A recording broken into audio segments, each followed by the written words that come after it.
Hello friends, welcome to my YouTube channel. This is me Bhavna Singh. कैसे हैं आप सब लोग? जैसे कि आप लोग बांग्लादेश की हालत देख रहे हैं कि दिन पर दिन कितनी बिगड़ती जा रही है। क्या सच में हिंदू माइनॉरिटी वहां पे खतरे पे आ गई है, या ये कह सकते हैं कि क्या रेड अलर्ट लग गया है हिंदू माइनॉरिटीज के ऊपर? जैसे कि आप सब लोग देख रहे हैं कि बांग्लादेश की हालत दिन पर दिन बिगड़ती जा रही है। इंसानियत लगभग वहां पे मर ही गई है। भीड़ अचानक से आती है, किसी को मारती है, इतना मारती है कि वो मर जाता है। उसके बाद भी उनको तसल्ली नहीं होती है। उसके बाद भी भीड़ को तसल्ली नहीं होती है, पेड़ से बांध के उसको जला दिया जाता है। ये क्या साबित करना चाह रहा है? क्या हो रहा है ये हमारे समाज में? क्या आज के टाइम पे ये सारी एक्टिविटी होनी चाहिए, या इंसानियत बिल्कुल ही मर गई है? लोग एकदम चुप खड़े हैं, कोई कोई कुछ नहीं बोलने को तैयार है कि क्या गलत है क्या सही है। क्या इस तरीके की गतिविधियां जो हो रही हैं ये सही है या गलत है?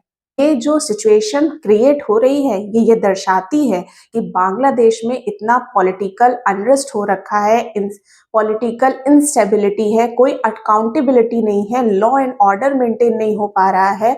इतना ज्यादा पॉलिटिकल अनरेस्ट वहां पे हुआ क्यों? अच्छा, मैं आपको एक चीज बता दूं कि ये जो सिचुएशन होती है मॉब लिंचिंग वाली, ये एक दिन की नहीं है। ये फॉर एग्जाम्पल कि जब आप किसी को सह दे देते हैं, बांग्लादेश में सह दी जा रही है, ये आज की दी हुई नहीं है। ये बहुत पहले से सिचुएशंस क्रिएट करी जा रही थी। आज सिचुएशन इतनी ज्यादा खराब हो गई है कि लोग इतने मतलब इस हद तक पहुंच गए हैं कि ये सारी चीजें कर रहे हैं, और कर भी रहे हैं, और कुछ लोग मजबूर हैं, और मजबूर या डर कह लीजिए, इस वजह से लोग चुप हैं। हाल ही में 2 लोगों को वहां पे मॉब लिंचिंग के थ्रू मार दिया गया है। अच्छा, मारा क्यों गया है? पहला केस तो आप जानते होंगे कि एक 27 साल का युवक था, जो कि एक गारमेंट फैक्ट्री में काम करता था, वहां पे वर्कर था। इतना ज्यादा मारा गया, इतना ज्यादा असॉल्ट किया गया कि उसकी डेथ कॉज हो गई।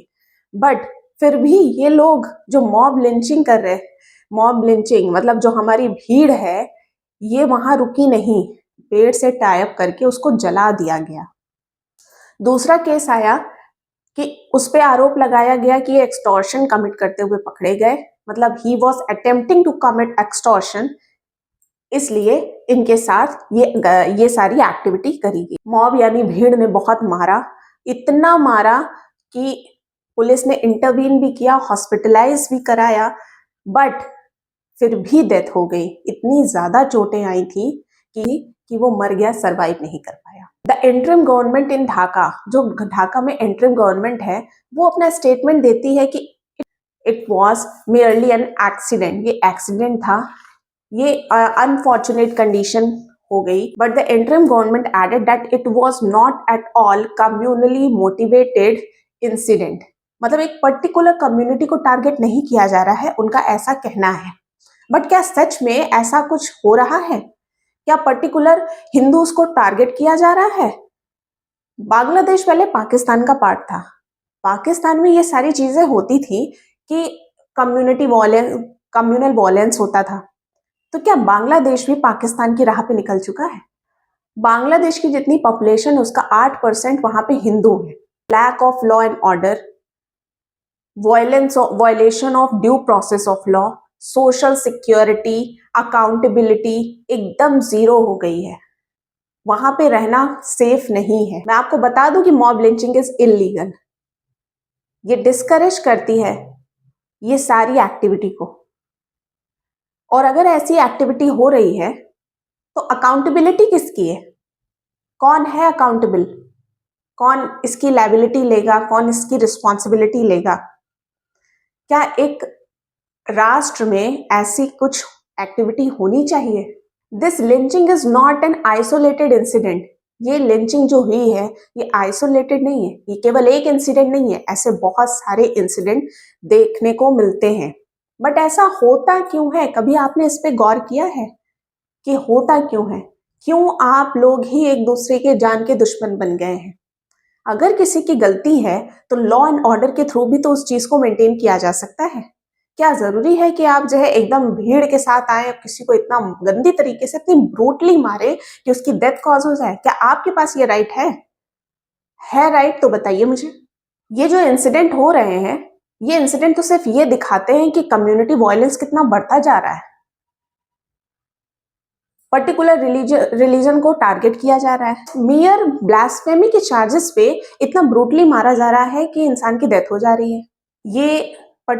ये शो करते हैं कि स्टेट अथॉरिटी कितना वीक है, पॉलिटिकल अनरेस्ट है, सोशल सिक्योरिटी का पता ही नहीं है, कोई अकाउंटेबिलिटी ही नहीं है, कोई पॉलिटिकल सिक्योरिटी ही नहीं है।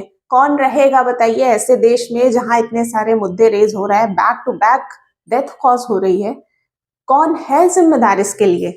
मॉब लिंचिंग अकेले में नहीं होती है। मॉब लिंचिंग मतलब किसी भीड़ ने आके किसी पर्टिकुलर बंदे को मार दिया, या ये कह सकते हैं कि जब आप किसी पर्टिकुलर कम्युनिटी को टारगेट करते हैं तब ये एक्टिविटी होती है।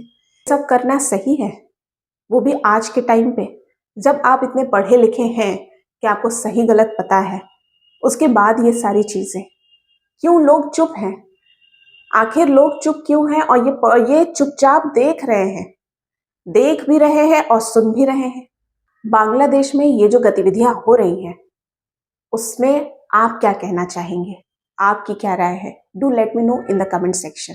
अगर आप हमारे चैनल पे नए हैं तो लाइक सब्सक्राइब करना मत भूलिएगा। Thank you for watching.